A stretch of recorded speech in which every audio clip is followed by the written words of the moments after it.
So here in the Camino, I'm in Tui today, which is the first town up um,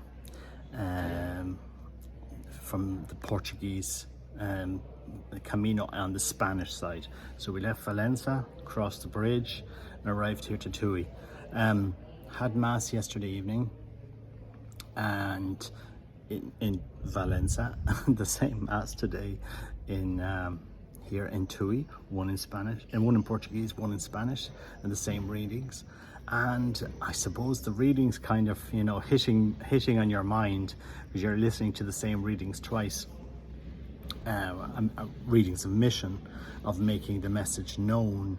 What does it mean to be Catholic? What does it mean to be Christian? Who is Christ? What does this crucifixion mean? Sometimes we can make the faith very academic, very too idealistic, too intellectual. And reality is, the faith is something that has to be lived. And the only way you can understand what this faith is to actually go and encounter Christ, who is the person who died for us on the cross. It's incredibly profound, and it has always intrigued me how to preach that message, how to give that peace that only Christ can give. We saw the tweet last night of Elon Musk. He sent out a tweet, and what was it? It was about 2 a.m, and he said, "Oh, I'm bored. The world's richest man, the world who really you could have anything to entertain you at any time of the day. Pick up the phone and you could have, anything brought to you, or any drink, any entertainment, and you're bored." And then 15 minutes later, he sends out a tweet, "Here I am meeting the Pope, just as you do because you're on holidays in Rome." I mean, encountering Christ will never leave you bored. Encountering the person of Christ, encountering his message, and allowing that relationship with Christ develop in your soul will never leave you bored. I can tell you. It's mind-blowing, it's life-changing, it's profound, it's eternal, it transcends everything. So I kind of encourage people to read that letter to the Galatians today. St. Paul is talking about preaching Christ crucified, and then being giving that message to the world. It is an incredible message, but we're not preaching a message, we're preaching a way to Christ. This is a way to a person that's alive, not an idea. It's not a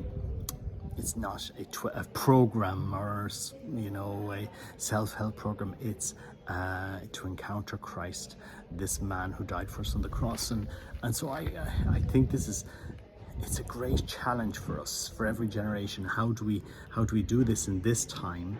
How do we do this so that the world can believe in this message that we're trying to preach, which isn't ours? It's nothing to do with us. It's the encounter we've had with Christ. How can we give this to a world that's bored? It's so many people are bored. They want to be entertained, and we chase the entertainment, the pleasure, and all God knows what people fill their days and their lives with. Well, there's something else that will give you, it's the waters sort of swelling up to eternal life. And you can't explain it. You have to experience it. You have to bring people to those waters so that they drink and they're never thirsty again. They're never bored again. So interesting times, interesting reflection. One thing that did come to mind was after communion yesterday was, Christ saying to me, "Walk with me." And I don't really know what exactly he's saying there. Is this something to do with the Camino?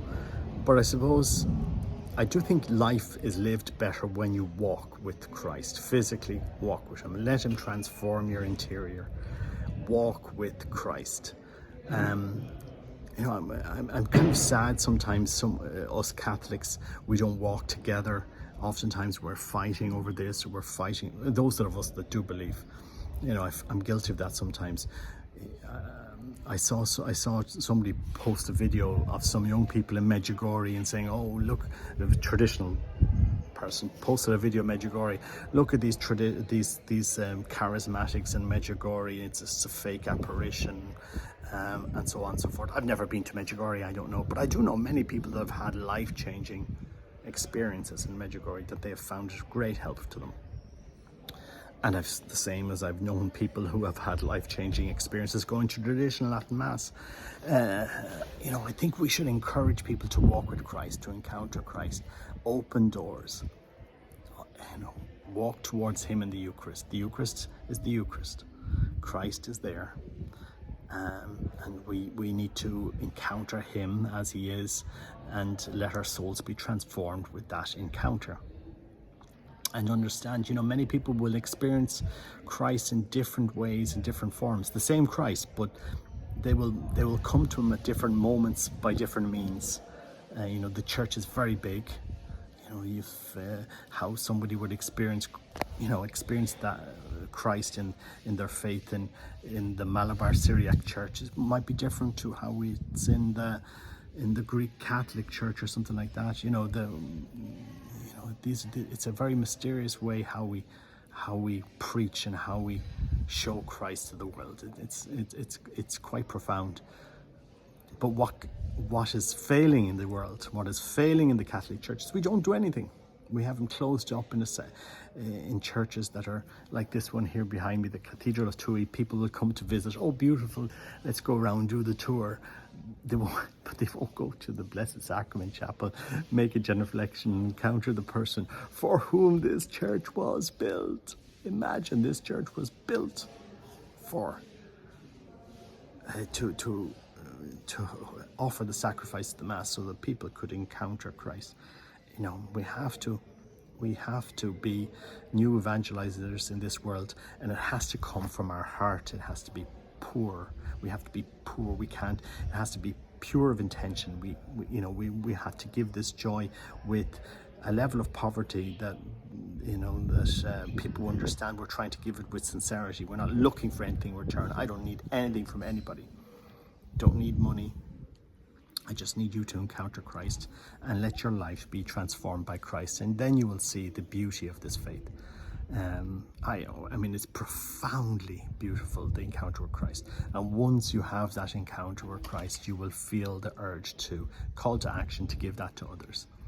And that's what we are called to do as Catholics, as Christians, is to give that encounter to other people. You know, Christ is, you know, is this encounter with this man that was crucified is life-changing. And it will change your interior. It'll change the way you think, the way you pray, how you see the world, how you view your problems, how you help people. And Christ starts to talk in the soul. That's what I'm encouraging people to do. In this world full of boredom, you know, world full of people chasing pleasures and sex, porn, addictions, money, careers, God knows what. You know, none of that will make you happy. None of it. All of that is passing. Everybody follows the same path to the grave. Why not walk this camino, this way, by encountering a person who is the way, the truth, and life? Try it. Give it a go. You know, you have to freely want to do this. It can't be forced on you. And once you accept that challenge freely, you might be interested to see what you find on this way. Anyway, God bless. It's Sunday the 3rd of July here in Tui, Spain. And wishing you all a beautiful Sunday. God bless. Take care. Bye-bye.